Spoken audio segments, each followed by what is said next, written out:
Hyrule Warriors Age of Imprisonment comes out in just 2 days, and that means a lot of the reviews are out already. Now, some of the usual ones like IGN decided to wait until the game's release, and they posted their own reasons why. So today will be an unlikely duo of reviews that we have not really done before, but these two reviews come from Gamespot and GamesRadar. I'll link both of their full reviews down in the description down below, but my whole purpose here is to pretty much take all the reviews that I've seen and read online. I've read some others online and looked at some reviews on Twitter, and I'm putting all of the information together in one video for you guys, so that way you can have a good idea as to what to expect from all these different reviews in one big pot. First off, the current Metacritic score is sitting around a 78, which is pretty average for the franchise, honestly.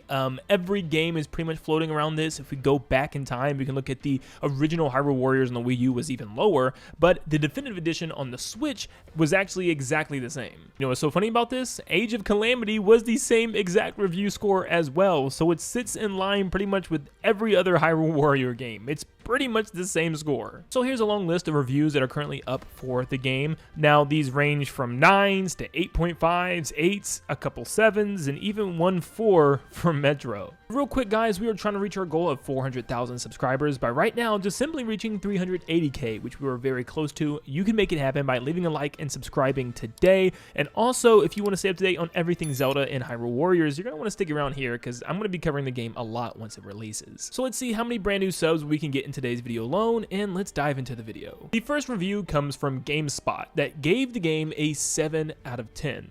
This was their keynotes and takeaways. It has a very predictable story. Now, this is something that I've been hearing across the board for a lot of people, that the story is just so bland because of the fact it decides to stay canon. Since it's staying canon, the story beats that you remember in the flashbacks of Tears of the Kingdom are going to be replayed here. Yes, they all happen the way that you remembered. They even said the game will end the similar way that Tears of the Kingdom ended. So it will actually loop right back to that game. It's meant to be canon, which could be a good thing for a lot of people to finally have a canon Hyrule Warriors story, but it could be a bad thing for a lot of people who aren't going to experience anything new with the story beats here. But where the game suffers with its basic story, the combat more than makes up for it. This apparently is the deepest and most rich combat yet, where there's tons of character combinations that can, pair up and do some crazy things with each other. There's also crazy special attacks for every single character. Each character has 2 special attacks that they can use, which also works as counters when an enemy is either lunging at you or jumping on top of you vertically. You have a horizontal and vertical counter special attack that you can use. You can combine these with the Zonai devices that you can use. For instance, you can use fire emitters, ice emitters, water emitters in order to break down enemies with those respected weaknesses. If there's muck enemies all over the battlefield, you can spray them with the water hydrant. But if there's tons of flame emitting enemies, you can actually cool them down with the ice emitter. GameSpot talks about how there's tons of new characters here.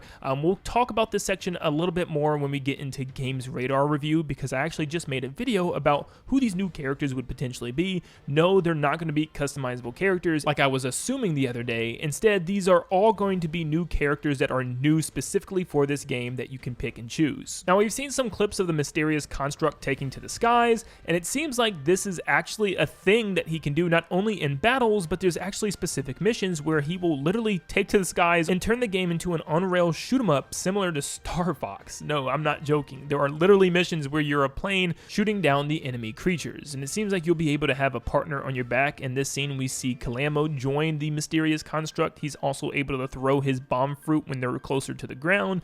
But yeah, I thought this was pretty interesting for sure. But from what it sounds like here, the problem is there's very few of them, and there's also very few underground missions where you're in the depths, and also Sky Island missions where you're in the sky, which is strange. This is kind of the same situation that plagued Tears of the Kingdom, where the depths was cool, but there was really no big reason to go down there outside of like a dungeon or two.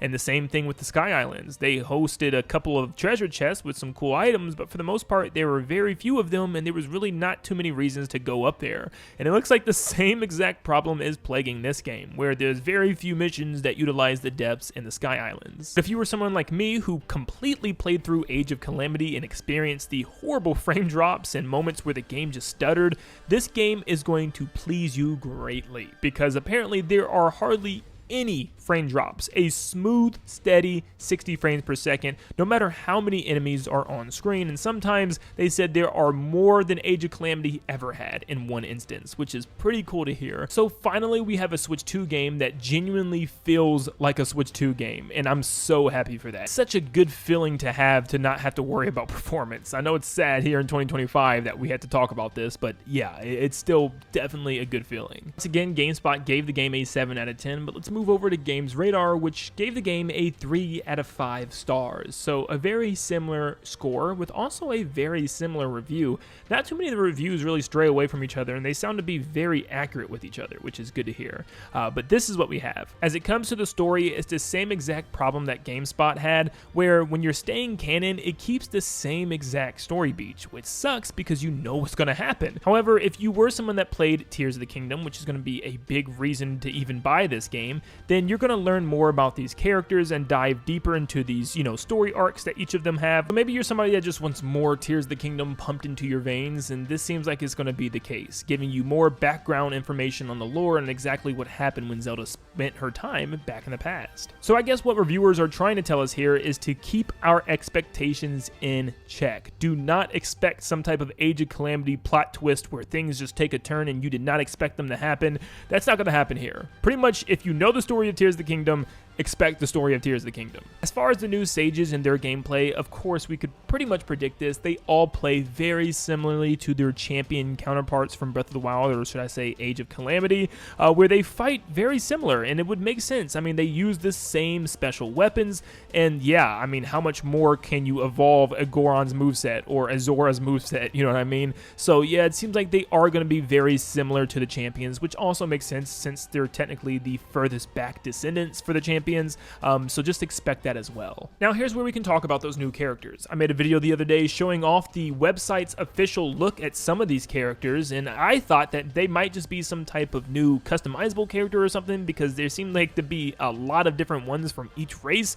It just seems to be, in fact, brand new characters. In fact, each race looks like they might have around 2 brand new fighters, which are completely brand new original characters for this game. Now, GamesRadar stated that they might feel like roster filler characters, but they're all pretty cool additions and offer something unique to their Sage counterparts, which I can't wait to see how many of them there actually are and what makes them so different, than the rest of the cast. So to have more characters, I'm not complaining. Once again, performance is just buttery smooth. There's no slowdowns, and when you jump to other characters on the battlefield, it's almost instant. With good character AI, when you control them as well, they're not going to, run around like a chicken with their heads cut off around the field, or a cuckoo with their heads cut off. Instead, they're actually going to go where you mark and do exactly what you say, which is good to hear. One of GamesRadar's biggest issues were the mission variety and the structure of these maps, where the missions are very straightforward and linear with no scope, and just corridors and rooms is where you're going to be spending most of your time. You can look at the maps at the bottom right, which are